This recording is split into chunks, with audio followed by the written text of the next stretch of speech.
Assalamualaikum warahmatullahi wabarakatuh. Kalau anda student yang sedang cari laptop untuk sambung belajar, anda ni cikgu, pensyarah, kerani yang banyak buat kerja pejabat, even bos yang nak buat kerja dekat luar office anda, saya nak recommend satu laptop yang harga dia consider mid-range, lebih kurang dalam RM2,500 Malaysia, tapi performance dia mantap, iaitu HP 15 Ryzen 7 16GB yang ada dekat depan saya ni lah. Cuma yang tak best tentang laptop ni, sekarang kalau anda beli mungkin anda akan dapat harga lebih kurang dalam 2,500, mungkin 2,499, mungkin 2,599. Tapi dalam masa sebulan lagi ada desas-desus dari orang HP sendiri, harga dia akan naik ke RM3,299 Malaysia. Benda ni disebabkan berlakunya kenaikan harga RAM, berlakunya shortage untuk parts barang laptop lah.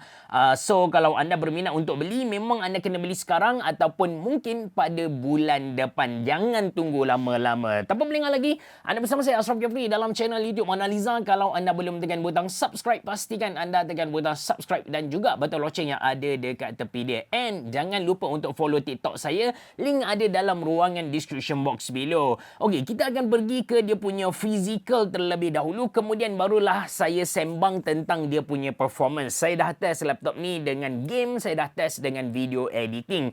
Alright, untuk dia punya body ni, mainly material dia adalah plastik. Tapi HP pandai dia buat silap mata. Untuk bahagian belakang lid ni, cover bahagian atas ni, kita nampak seolah-olah dia pakai aluminium, cantik, finishing dia, smooth je. Tapi hakikatnya ini adalah plastik sahaja. Lagi-lagi kalau kita tengok bahagian bawah, yang ni totally plastik. But mungkin HP fikir untuk bahagian bawah ni, bila kita letak laptop macam ni, orang tak nampak, so okey lah kalau pakai plastik. Di bahagian dalam ni pun dia pandai buat silap mata, tapi tak adalah sepandai dia buat di bahagian belakang back cover. Yang ni totally dari luar kita akan nampak satu laptop yang sangat premium, tapi bila di bahagian dalam, dia masih lagi nampak macam dia punya bahagian dalam dia ni nampak dari metal, but still again dia adalah plastik sahaja. Laptop ni saiz dia besar 15.6 inci, that's why dia ada dedicated numpad. Jadi kalau anda banyak key in data, banyak key in numbers, ini akan sangat-sangat membantulah. Untuk 2023 ke atas, saya perasan memang laptop 15.6 inci lagi laku berbanding dengan 14 inci. Lagi laku berbanding 14 inci and of course 13 inci. Orang nak skrin yang bersaiz besar. So itu dari segi dia punya design. Dari segi build quality quite good, sebab untuk laptop kalau kita nak tahu dia punya quality tu bagus ke tak, kita tengok dia punya hinge tu. Kalau dia boleh jatuhkan sampai level ni, mungkin anda boleh nampak dalam video, kalau boleh sampai level ni, dia tak automatic tertutup, kiranya dia punya build quality tu mantap. Cuma yang saya tak suka adalah di bahagian keyboard ni. Anda boleh nampak bila saya tekan, dia macam gelembung masuk ke bawah, which is menandakan dia punya build quality tu tak berapa nice sangat lah. Then untuk dia punya keyboard ni, dia pakai chiclet keyboard. Dia punya typing sedap, tapi saya tak tahu kenapa sepanjang saya guna laptop ni, saya senang sangat tertukar dia punya A dan S ni. Mungkin dia punya travel distance dekat sangat, menyebabkan saya selalu typo lah. Sedangkan layout dia kalau kita tengok, tak ada beza pun dengan kebanyakan layout keyboard laptop lain. Power button dia ada dekat bahagian atas ni, di bahagian FN key ni. But still, macam saya bagi tahu tadi, saya senang sangat tertukar dari dia punya A dan S. Mungkin juga dia punya caps lock punya size tu kecil sikit lah. Keyboard dia ni menyala dengan lampu yang berwarna putih, tapi tak adalah terang sangat. Good enough untuk tunjuk kepada anda dia punya huruf pada waktu malam. Ini antara benda yang kita kena puji juga. Okey, seterusnya dari segi input-output connection. Jadi untuk HP 15 ni, dia ada bagi kepada kita satu port USB-A 3.0 di belah kanan berserta dengan DC input. Lepas tu di bahagian belakang tak ada apa-apa. Kemudian di bahagian kiri dia ada bagi lagi satu port USB-A 3.0. Lepas tu ada HDMI port, ada satu USB-C 3.0 juga. Lepas tu ada combo audio jack. Kiranya kalau anda nak sambungkan second display, anda nak project ke projector, anda tak perlu nak beli sebarang adapter, sebab dekat laptop ni dia dah ada HDMI port. So untuk import output connection, saya rasa tak ada masalah langsung. And next, tentang dia punya display. Saya tunjuk kepada anda dulu, dia punya size tu 15.6 inci. Lepas tu kaca yang dia guna jenis matte. Bila pakai kaca jenis matte ni, anda boleh tengok dia tak memantulkan cahaya sangat. Putih yang anda nampak sekarang itu adalah lampu studio saya. Dia tak terang sangat lah. Dia tak merosakkan display. So, letak macam ni, nampak cantik lah kan. Jadi, size dia 15.6 inci. Lepas tu dia punya resolution full HD. Image yang kita nampak tu cantik. Brightness dia tak tinggi sangat, tak capai 300 nit. So kalau anda nak guna ada window di belakang anda ataupun di tepi anda, memang kena tutup lansir untuk dapatkan display yang cantik. Dia pakai IPS level panel. So basically kalau tempat tu dalam bilik indoor, dia punya kualiti video yang kita nampak tu cantik lah. Memang okey sangat-sangat lah. Warna dia mampu keluarkan dengan baik. Lepas tu dia punya image pun sharp. Untuk dia punya display, saya kira dengan harga RM2,500 Malaysia, average dia kalah dengan MacBook Neo, tapi okey, seriously okey untuk layan movie ataupun main game. Itu untuk dia punya display. Now saya nak cerita tentang dia punya performance, tapi sebelum tu secara ringkas dia punya spesifikasi. Dia pakai Ryzen 7 dengan integrated graphic card Radeon. Lepas tu RAM dia dah pun 16GB. Kiranya anda tak perlu nak top up dah kalau anda nak RAM yang bersaiz besar. Lepas tu storage dia 512GB and of course dia pakai Windows 11. So saya test, macam saya bagi tahu kepada anda tadi, saya test dengan game, saya test dengan video editing. So untuk game saya test dengan Dota 2 sebab dia tak boleh nak main heavy sebab dia tak ada dedicated graphic card, dia tak ada Nvidia, dia tak ada AMD RX something, dia tak ada. Dia hanya ada integrated graphic card di dalam dia punya processor tu.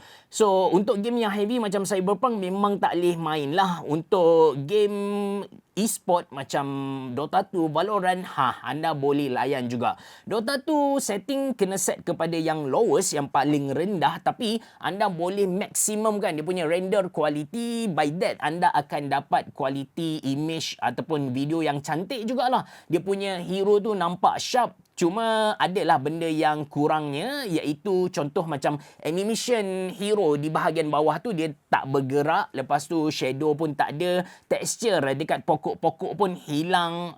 But still bagi saya grafik macam ni dah okey dah. Untuk gaming ni kan, average FPS boleh dapat dalam 60 FPS smooth, tak ada sangkut-sangkut langsung. Even Time War bagi saya good enough kalau nak main, kalau anda ni jenis kalau main game mesti menang, competitive player pun boleh, tak ada masalah. Dia takkan drag anda punya performance tu.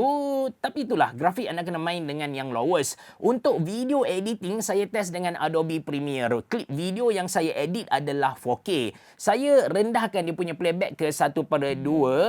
Memang ada ketika dia punya play tu smooth, lancar, tapi bila kita selalu jam ataupun ada banyak software berjalan di bahagian belakang, ketika tu dia akan sangkut-sangkut sikit lah. Saya ada buat color grading and lepas tu saya play balik dia punya playback. Okey lah, okey. Nak edit video tu okey, cuma anda kena rendahkan dia punya quality playback tu. Isu dia adalah dekat rendering. Untuk render video yang saya kira lebih kurang plus minus 10 minit dan dia tak ada heavy editing, just kadar color grading, cut macam tu, dia ambil masa 1 jam. Boleh dikatakan agak lama. Dia boleh deliver job tu, tapi ya, dia makan masa. Dan last kali sebelum saya tutup video ni, tentang bateri. Untuk bateri laptop ni, in case anda nak guna dekat luar, saya guna laptop ni macam biasa, which is saya banyak buka browser, ada dalam 10 tab. Sebab kalau anda perasan cara kita guna laptop sekarang dia dah berbeza dengan cara dulu. Dulu masa saya di university dulu, bila kita guna laptop ni, kita kena install software itu, software ini, dan banyaklah compatibility issue dan sebagainya. But latest ni, dalam 3-4 tahun, kebanyakan kerja-kerja kita dah boleh dibuat dekat browser. Contoh macam kalau nak edit gambar, kita guna Canva. Kalau nak edit video, boleh je pakai CapCut versi browser tu kan. Lepas tu kalau nak buat gambar ke sekarang kan, kita guna ChatGPT. Nak buat documentation, guna Google Workspace. Memang tak perlu nak install software dah. So macam saya sendiri pun memang tak ada software yang kita kata heavy, atau saya Saya hanya ada Adobe Photoshop dan Adobe Premiere. Untuk video-video TikTok saya banyak guna CapCut, tapi untuk video YouTube saya memang guna Premiere lah.